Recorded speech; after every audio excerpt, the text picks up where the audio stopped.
7 years of marriage, and Ethan Thorne had no idea that everyone in my family, except for me, was completely unhinged. My father was a ruthless mob boss, and my brother was a twisted psychopath who collected bodies. After my mother's death, they raised me as their princess.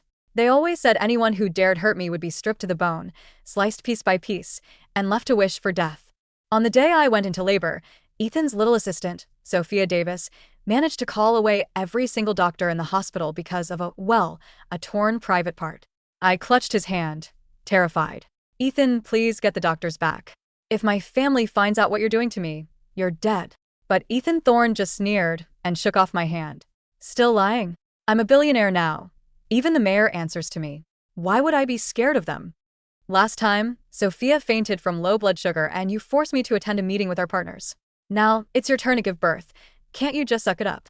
He straightened up and said sternly, "Since you're so considerate of the bigger picture, just wait until Sophia recovers, then give birth. You won't die." The ward door slammed shut with a bang, and excruciating pain instantly ripped through my abdomen. Trembling, I fumbled for the emergency trigger button hidden in my necklace pendant, pressing it with my last ounce of strength. Ethan Thorne had no idea that hitting that button wouldn't bring regular bodyguards. It would unleash the Shadow Raven mercenaries, feared across the globe. Ethan Thorne didn't return until late into the night. Dragging my body, which was steadily leaking blood, I painstakingly crawled to the door. I looked up and saw Ethan's secretary, Mark Stevens, leaning against the wall, his eyes as cold as ice. "Please call a doctor. My baby is dying." I reached out to grab his pant leg, my fingertips trembling uncontrollably. Mark kicked my hand away, his disgust practically dripping from his eyes. "All the doctors in the hospital have been called by Mr. Thorne to treat Miss Davis. Madam should just wait patiently here." The blood beneath me flowed more and more, and my stomach felt like it was being sliced by a dull knife, twisting with spasms of pain. I'm about to give birth. What kind of injury could she possibly have that's more important than a woman giving birth? He sneered. "Madam, you didn't know? Last night, Mr. Thorne had quite a session with Miss Davis, and her private parts were severely torn. Mr. Thorne was heartbroken and immediately ordered all doctors to stay by her side without leaving." "You said what?" My mind went blank with a buzz, as if I'd plunged into an ice-cold abyss.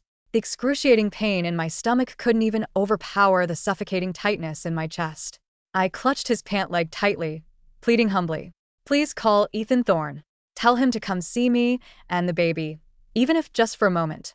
"Don't bother, madam." Mark's voice was chilling. "With Miss Davis, a beauty, in his arms, why would Mr. Thorne care about you? You and this child, if you don't die, just bear it. If you do, it's what you deserve." His words were like a sharp knife slicing into my heart.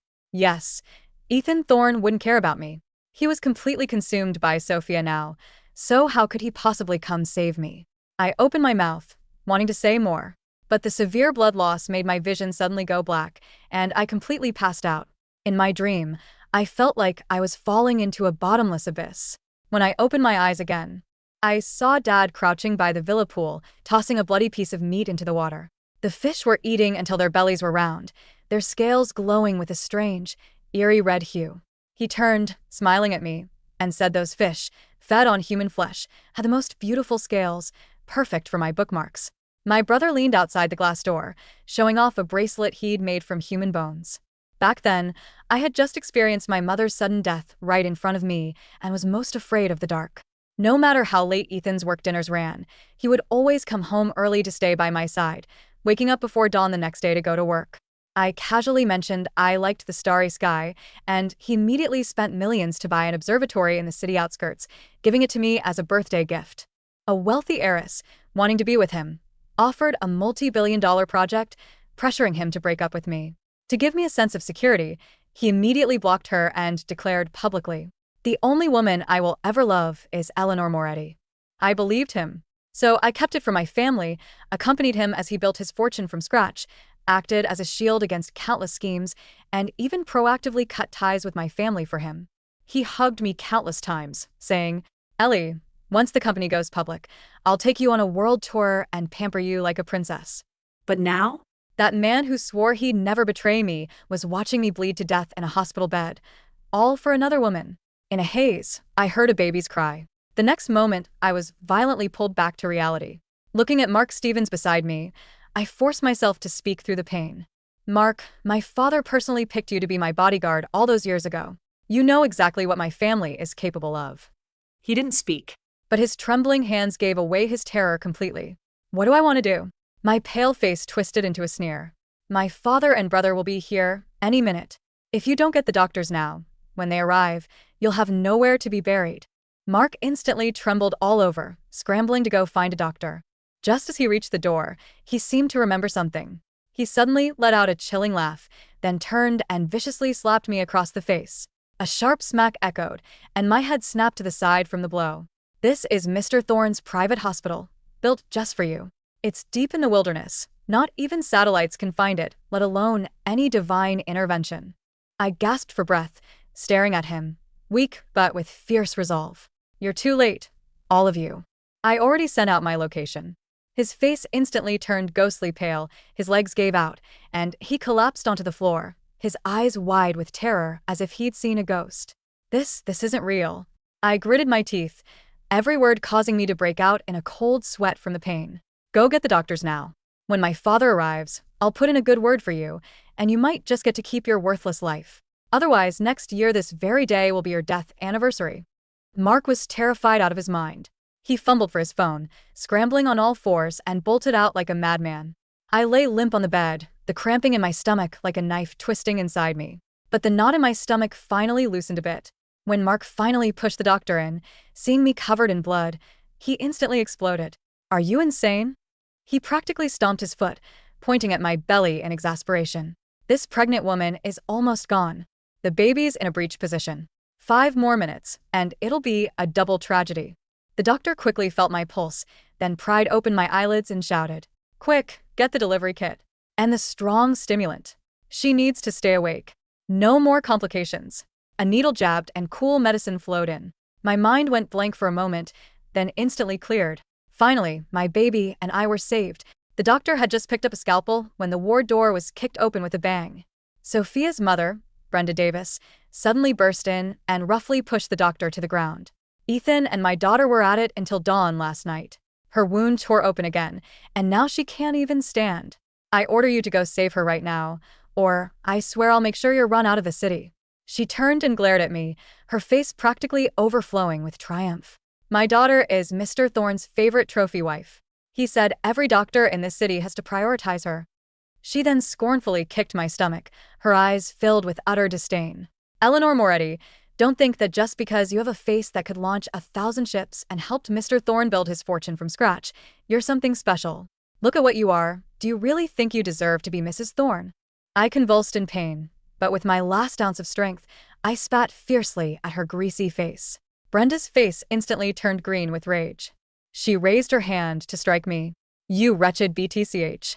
Today, I'll teach you a good lesson for my daughter and show you who the real mistress of the Thorne household is. Mark, terrified, pounced and desperately held her back.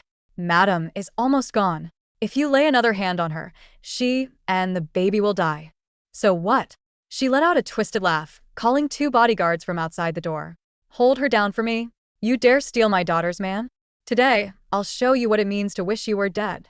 2 burly men rushed in, pinning my arms and legs down. I was utterly powerless, able only to watch as she picked up a solid wooden stick from the corner. Childbirth is always painful for women, isn't it? Whining like a stuck pig, so delicate. So, what if the baby's breech? She viciously patted my face, then jabbed the wooden stick directly into my stomach. Just roll it a few times with a stick and the baby will come out, won't it? My pupils constricted, and I struggled desperately. You wouldn't dare. Ethan will kill you if he finds out. She laughed even crazier, raising the wooden stick and brutally rolling it over my swollen belly. My daughter is Mr. Thorne's darling. You and this bastard child die, and he'll be delighted. The moment the stick pressed against my belly, I screamed in agony. My internal organs felt dislocated, and the baby inside struggled violently for a moment, then went completely still. No. My baby. I screamed with heart-wrenching anguish, tears mixing with sweat as they streamed down my face. She ignored me, continuing to roll the wooden stick over my stomach again and again. Each strike was full of force, my belly burned, and my insides felt like they were being shredded. I convulsed all over, my consciousness fading. Mark was terrified, cold sweat dripping, his legs trembling nonstop. Stop hitting her. She'll really die if this continues. Get lost. Brenda kicked him away, then raised the wooden stick, aiming to jab it at my private parts. Might as well finish the job. Make sure you can never have children again. Then let's see if Mr. Thorne still wants you. Just as the stick was about to fall again, a furious roar came from behind her. Ellie! Donovan Moretti stepped forward and violently shoved Brenda Davis aside. Mr. Thorne, why are you here? The blood I'd lost soaked through the sheets, and my stomach was red and purple from the beating, swollen to a horrifying size. Ethan looked at me, his eyes bloodshot, then whipped his head around and roared. Who gave you the nerve to touch my woman and my child? Sophia, her face streaked with tears, tugged at Ethan's sleeve. Ethan, please don't blame my mom. If you're going to punish anyone, punish me. It's all my fault, I couldn't stop her. Sophia cried breathlessly, then suddenly changed her tone. But Ellie always hits and scolds me, saying I'm a vixen and not good enough for you. When my mom came to visit, she even hit my mom. I don't know what I did wrong. Why does Ellie hate me so much? As she spoke, she rolled up her sleeve, revealing a few faint old scars on her arm. These are all from when Ellie used to hit me. I never dare to tell you, afraid it would make things difficult for you. My mom was just so upset. She lost her head for a moment.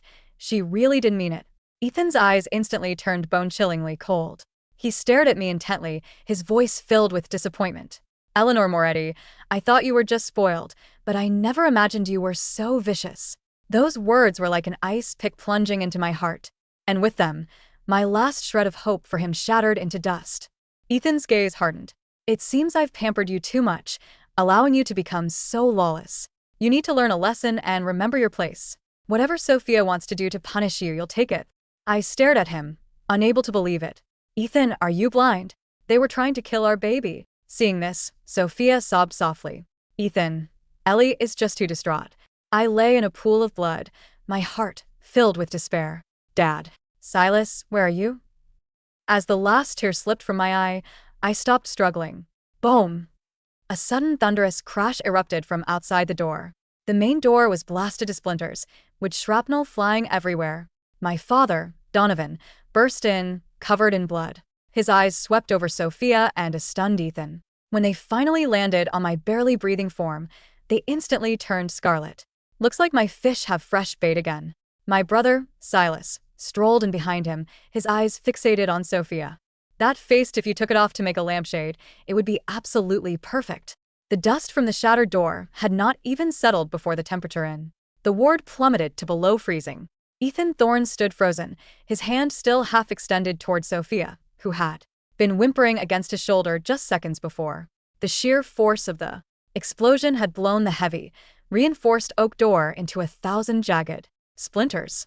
Several shards had sliced through the air, embedding themselves in the opposite wall, and one had grazed Sophia's cheek, leaving a thin, bright red line that slowly began to bead with blood. But Sophia didn't even scream. The sound that came out of her throat was a dry, choked gasp, strangled by the sheer, suffocating pressure of the aura that now flooded the room. Donovan Moretti stepped through the ruined threshold. He did not look like a man in his late 50s.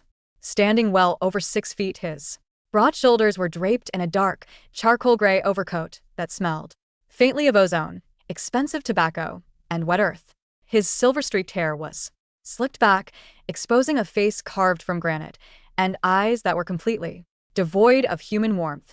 His hands, clad in black leather gloves, were stained with fresh, dark blood that was still dripping from his cuffs. Behind him, Silas Moretti strolled in with the casual air of a man entering a gallery. He was younger, slender, and wore a pristine white suit that should have looked ridiculous in a blood-soaked hospital ward, yet it only made him look more like an apex predator. In his right hand, he idly spun a scalpel-sharp surgical blade, the silver catching the dim emergency lights of the room. Dad. Eleanor's voice was barely a whisper, a ragged thread of sound that seemed to cost her the last of her strength. The baby they hit. Donovan's eyes shifted from the door to the bed. When he saw his daughter, the princess he had kept sheltered in a gilded cage of warmth and light, the only pure thing left in his blood-soaked world, lying in a pool of her own crimson, her face swollen and bruised, her belly bearing the brutal, purple marks of a wooden stick, the air in the room seemed to shatter. A low, guttural sound escaped Donovan's chest. It wasn't a roar of anger, it was the sound of a beast recognizing its prey. Who? Donovan said, his voice terrifyingly quiet. Did this to my daughter?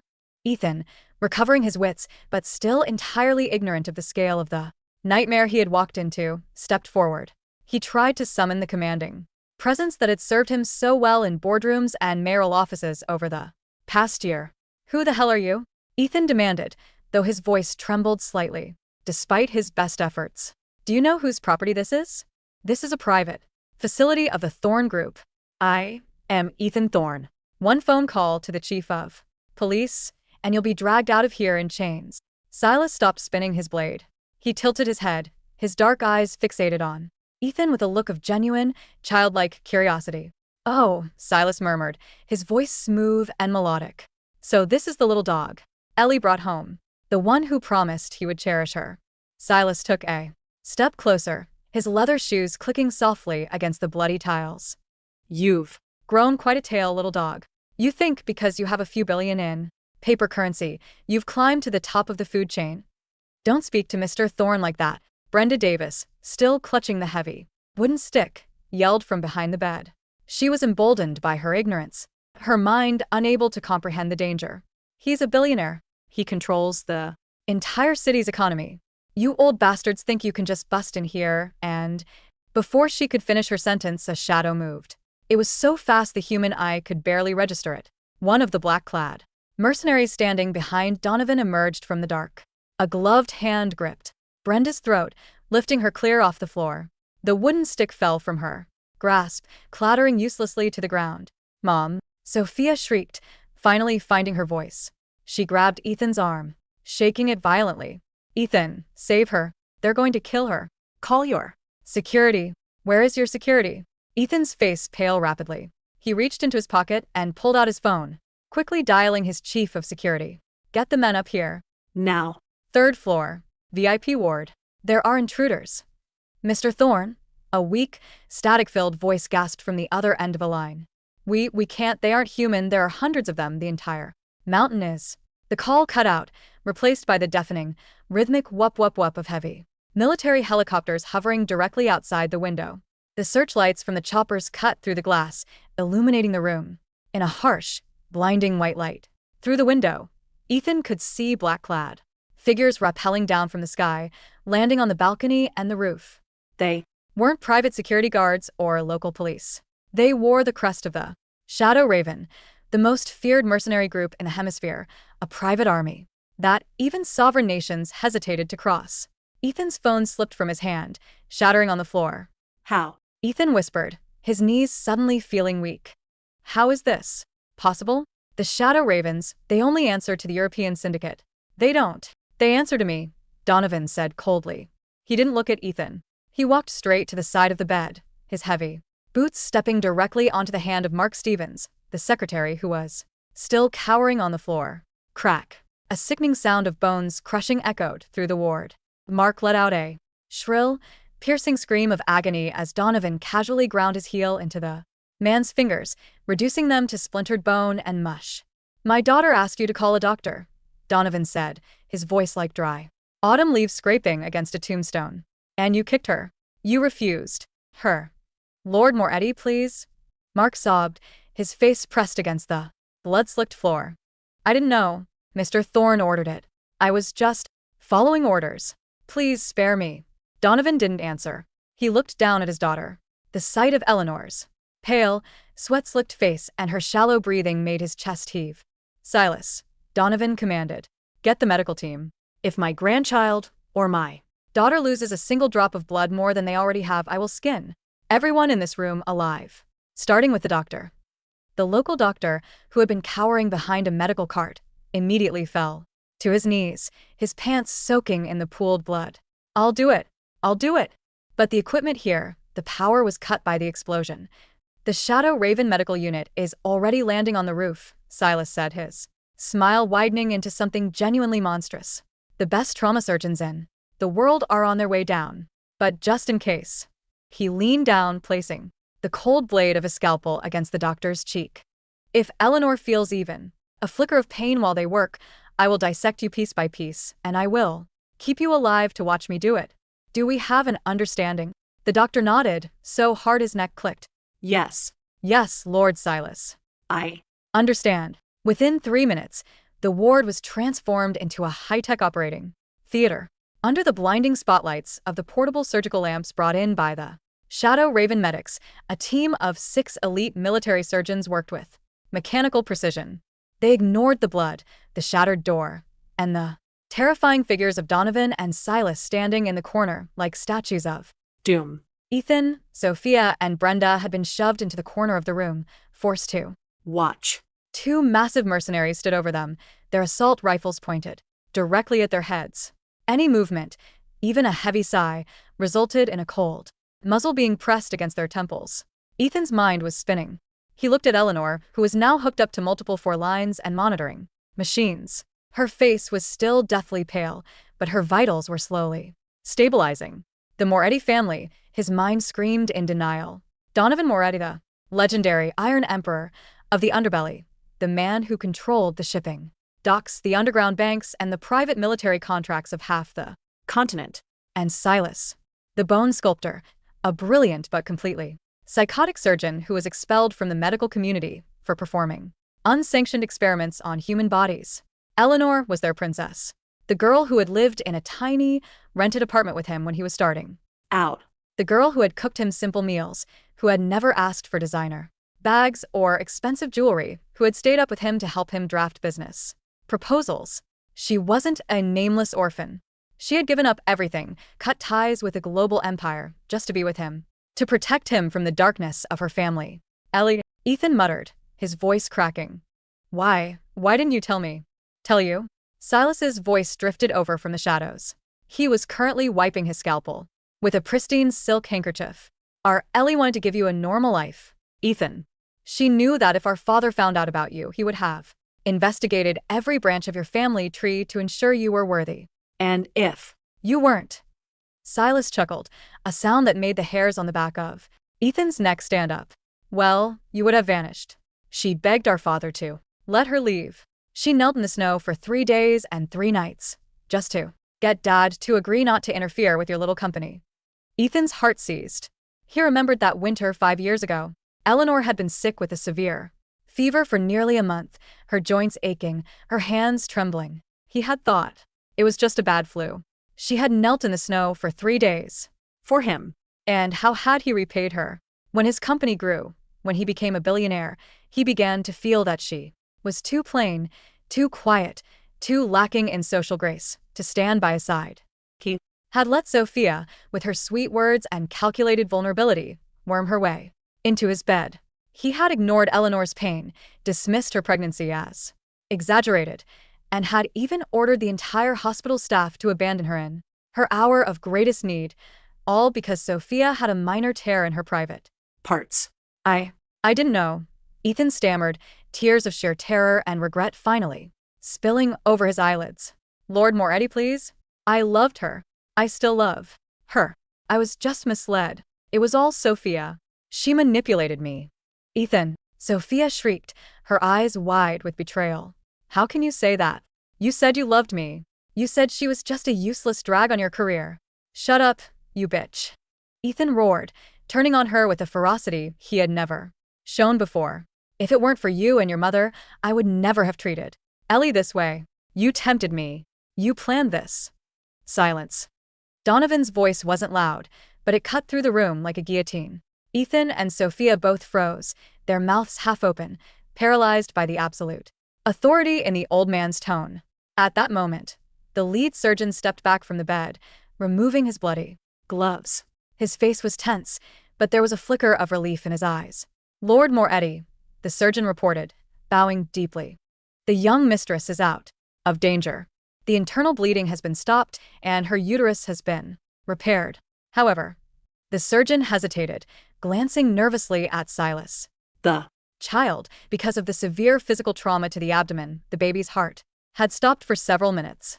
We managed to perform an emergency cesarean section and revive the infant, but the baby is extremely weak. He is currently in the portable incubator. We need to transport him to our main medical facility immediately for advanced life support. Donovan walked over to the incubator. Inside the clear, high-tech pod lay a tiny, fragile baby boy, his skin pale and his chest rising and falling in shallow, rapid breaths. He was so small, so innocent, yet he had already survived a brush with death before he had even taken his first breath of air. Donovan reached out, his massive, scarred finger gently touching the glass of the incubator. His eyes, which had been cold and murderous, softened for a fraction of a second. "My grandson," Donovan murmured. Then he turned back to the room. The warmth vanished instantly, replaced by an abyss of darkness. "Take Ellie and the child to the transport," Donovan ordered. "The air is too dirty here. It's not fit for my family." "Yes, Lord Moretti." The medical team immediately began moving the bed and the incubator out of the room, escorted by a dozen heavily armed mercenaries. Eleanor was wheeled past Ethan. Her eyes were half open, glazed over from the heavy anesthetics. For a brief second, her gaze brushed past Ethan's face. There was no anger in her eyes. No hatred. There was only a vast, empty void. She looked at him as if he were a complete stranger, as if the 7 years they had shared, the promises they had made, and the life they had built were nothing but a handful of dust blown away by the wind. "Ellie." Ethan reached out, but a mercenary's rifle butt slammed brutally into his ribs, sending him crashing to his knees, coughing up blood. "Don't touch her," Silas whispered, stepping over Ethan's sprawling body. "You don't deserve to even breathe the same air as her." The door to the VIP ward was sealed from the outside by the Shadow Ravens.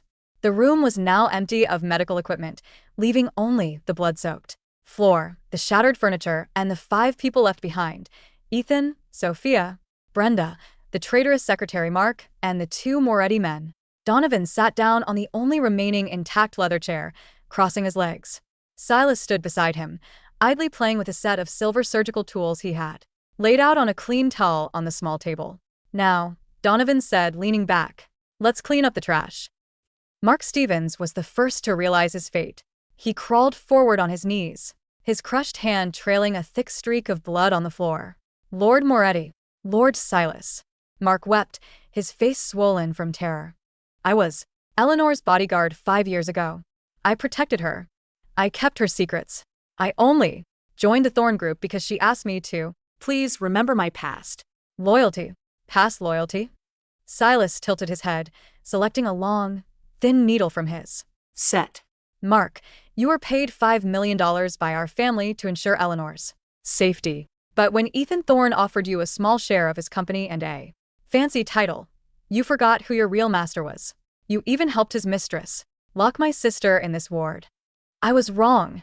I was blind," Mark screamed, slapping his own face with his remaining good hand. "I'll do anything. I'll kill Ethan. I'll kill them for you." "No need," Silas said softly. "I've always wanted to try a new technique. It's Called the whispering bone.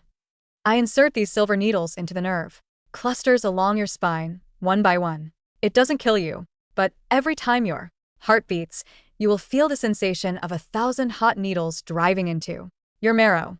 It takes about 3 weeks for the nervous system to completely burn out.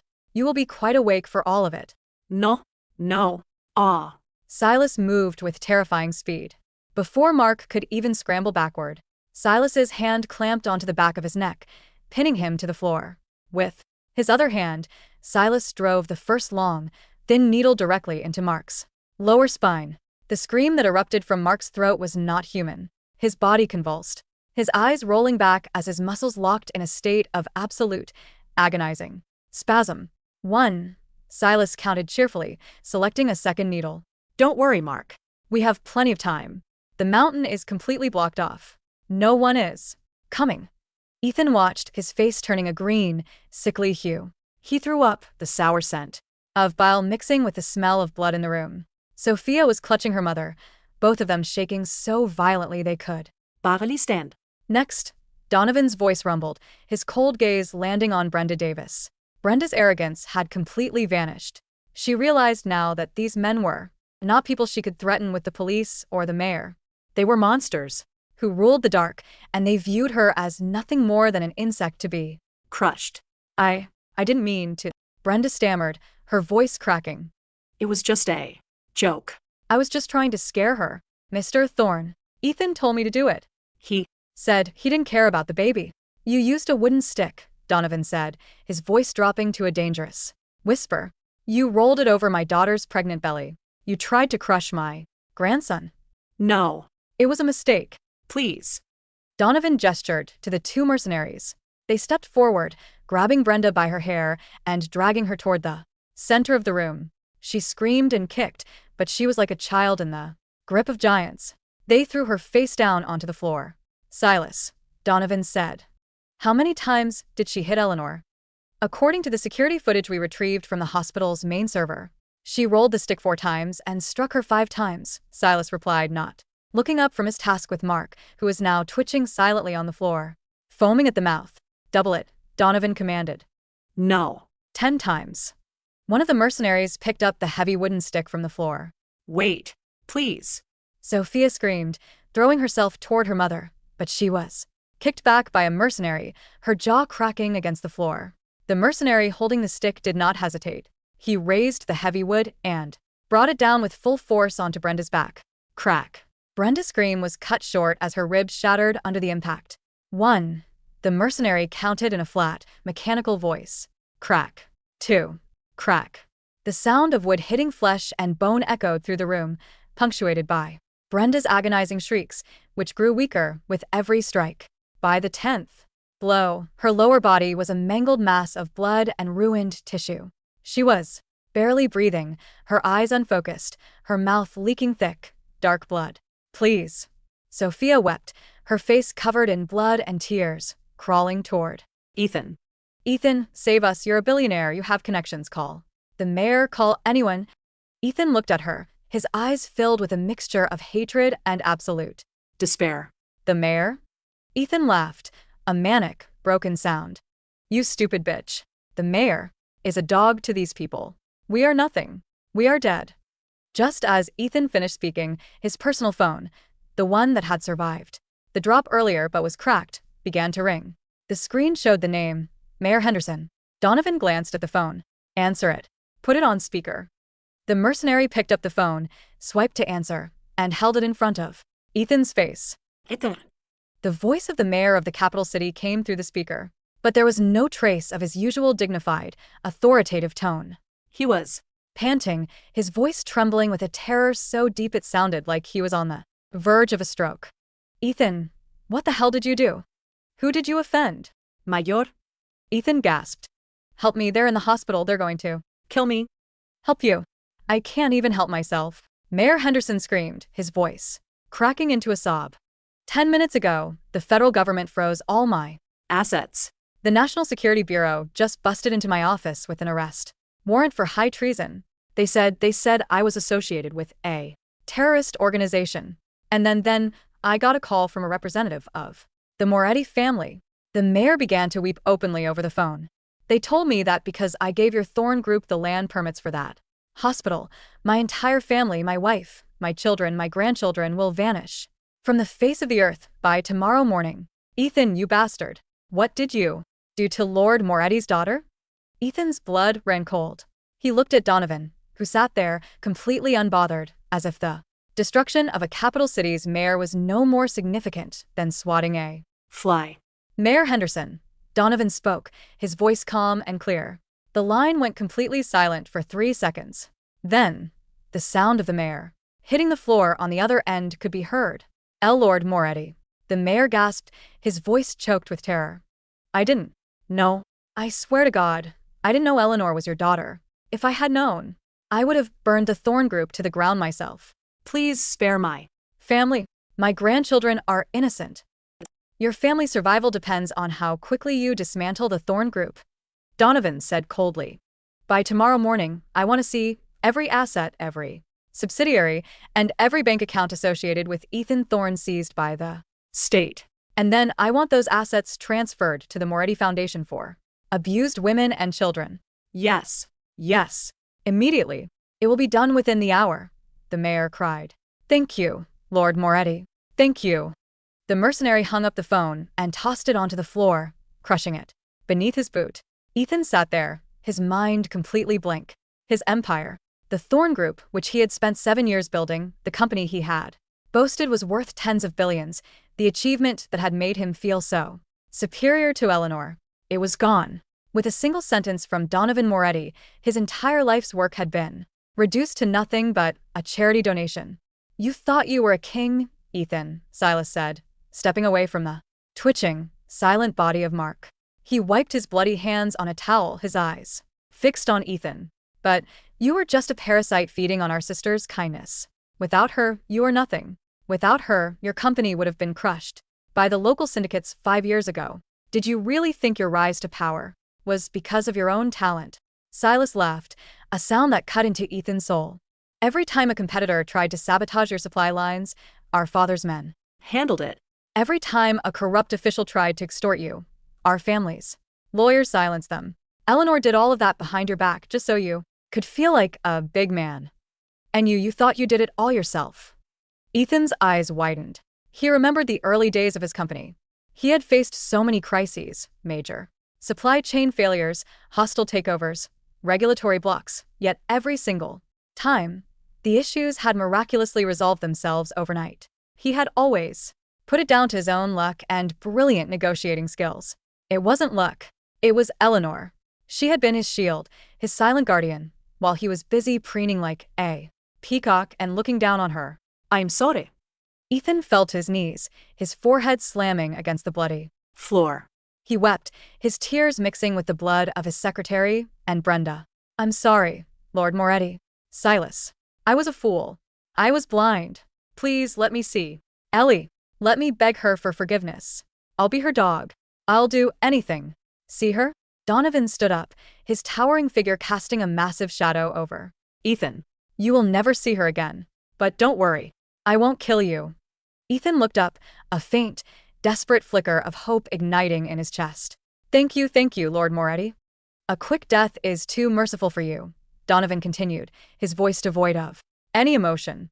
"Silas, what is the status of the Thorne Group's offshore labor mines in South America?" "Still active, father," Silas replied, a cruel smile spreading across his face. "The conditions are quite primitive. Copper mining by hand. The average life expectancy of a worker there is about 2 years due to heavy metal poisoning and Caffins.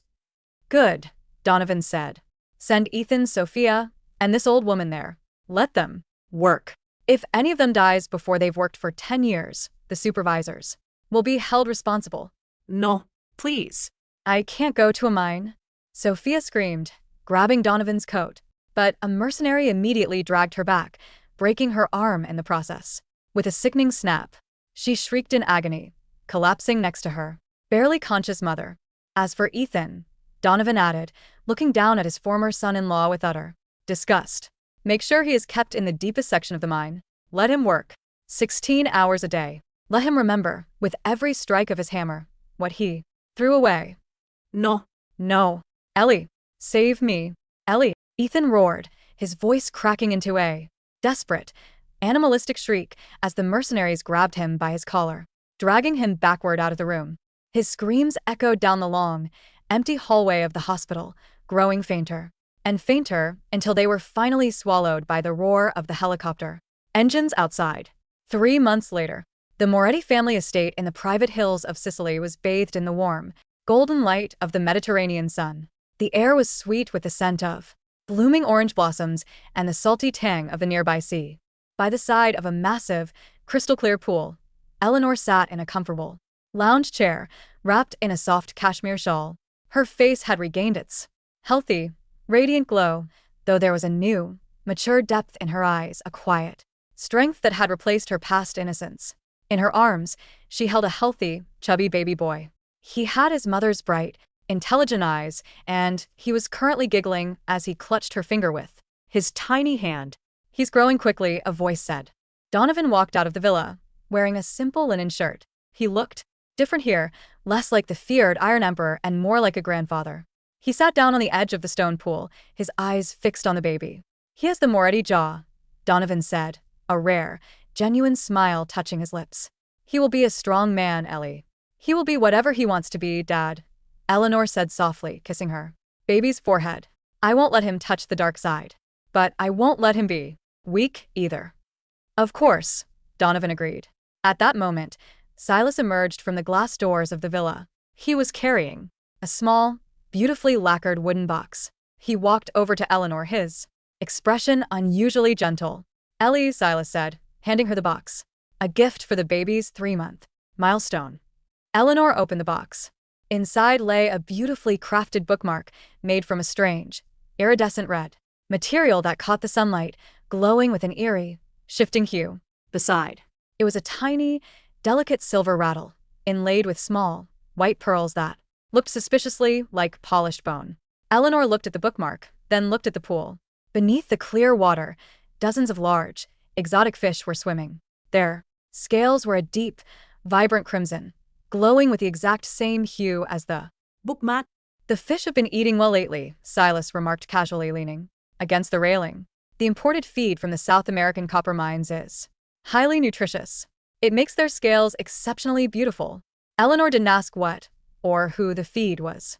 She knew that some people were no longer fit to be called human, and their only remaining value to the world was to serve as nourishment for her father's pets.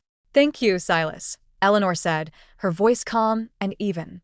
She closed the box and handed it to her maid. "It's beautiful." She looked up at the endless blue sky, feeling the warm breeze against her skin. The past 7 years felt like a lifetime ago, a dark, distant dream that had finally dissolved in the morning light. She was no longer the foolish girl who had abandoned her family for a lie. She was Eleanor Moretti, and her future, like the empire behind her, was built on a foundation that nothing in this world could ever shake again.